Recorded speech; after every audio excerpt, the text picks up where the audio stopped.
का हमारा टॉपिक है जी बायो एनर्जेटिक्स। चैप्टर नंबर 7 है 9th क्लास का और उसका है लेक्चर नंबर 1। बायो एनर्जेटिक्स में हमने बेसिकली पढ़ना है कि जो एनर्जी हम लेते हैं वो यूज़ कैसे होती है और एनर्जी बॉडी में किस फॉर्म में रहती है, बनती कैसे है, यूटिलाइज कैसे होती है और किन किन फॉर्म्स में चेंज होती रहती है। तो चैप्टर कनेक्शन अगर हम देखेंगे बायो एनर्जेटिक्स का क्या किधर किधर वो जुड़ता है और क्या क्या उसका प्रीवियसली हमने पढ़ा है उसके बारे में, ये हमारी लाइफ के साथ रिलेट कैसे करता है।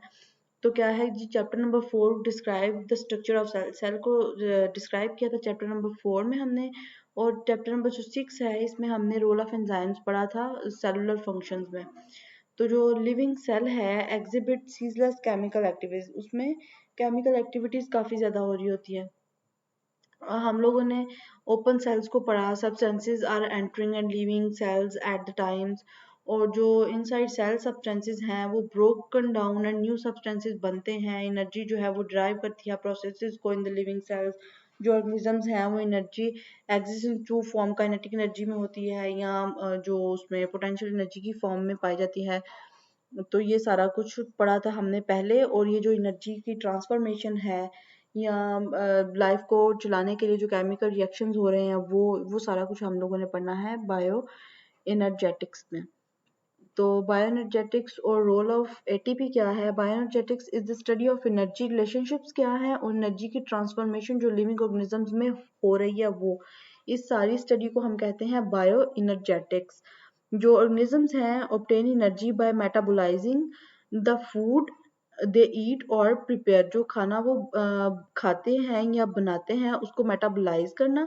फिर food contains potential energy in its bonds, जो वो खाने के बॉन्ड बने होते हैं उनमें एनर्जी छुपी होती है। जब वो टूटती है, वो बॉन्ड्स टूटते हैं तो एनर्जी मिलती है। तो हमें एनर्जी मिलती है। Of kinetic energy is usually released. Some of this energy is stored in the form of potential energy in the bonds of ATP molecules, while the rest escapes as heat. The potential energy stored in the ATP is again transformed into kinetic energy to carry out life processes, activities वगैरह। ये है जी ATP का molecule. ATP का molecule ऐसे होता है, ये adenosine होती है, फिर मतलब एक नाइट्रोजनस बेस, राइबोस शुगर और ये फॉस्फेट ग्रुप।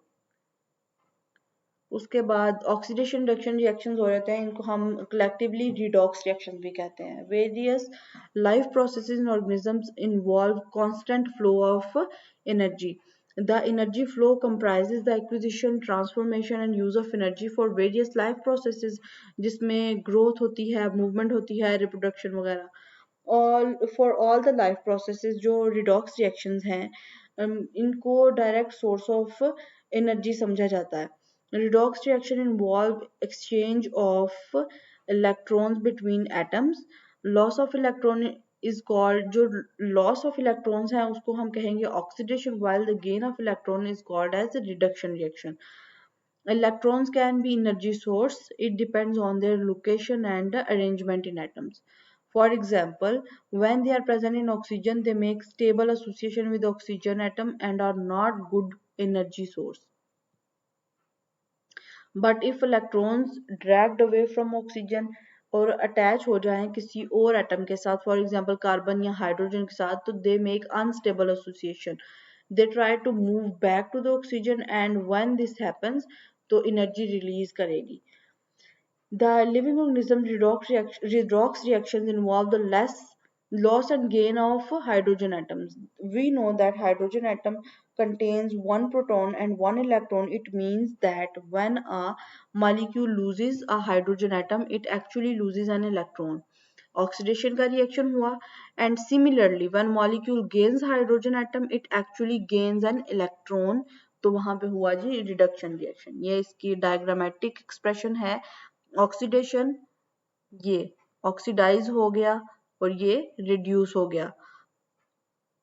प्रोसेस जो मॉलिक्यूल है वो ऑक्सीडाइज हुआ और प्रोसेस हुआ ऑक्सीडेशन का, और जो एजेंट था उसको हमने कहा रिड्यूसिंग एजेंट। वो क्योंकि वो खुद रिड्यूस हुआ, दूसरे को इसने रिड्यूस किया, खुद ऑक्सीडाइज हुआ, तो उसको हमने कहा oxidising agent. ATP the cell's energy currency. Energy currency क्यों कहते हैं? क्योंकि जितनी भी एनर्जी हमें मिलती है वो सारी की सारी ATP मॉलिक्यूल से मिलती है। मेजर एनर्जी करेंसी है cells nucleotide called as adenosine triphosphate. It is the main energy source और cellular functions like synthesis of macromolecules मतलब DNA, RNA या proteins के लिए, और movement, transmission of nerve impulses, active transport, exocytosis, endocytosis, etc. The ability of ATP to store and release energy is due to the molecular structure.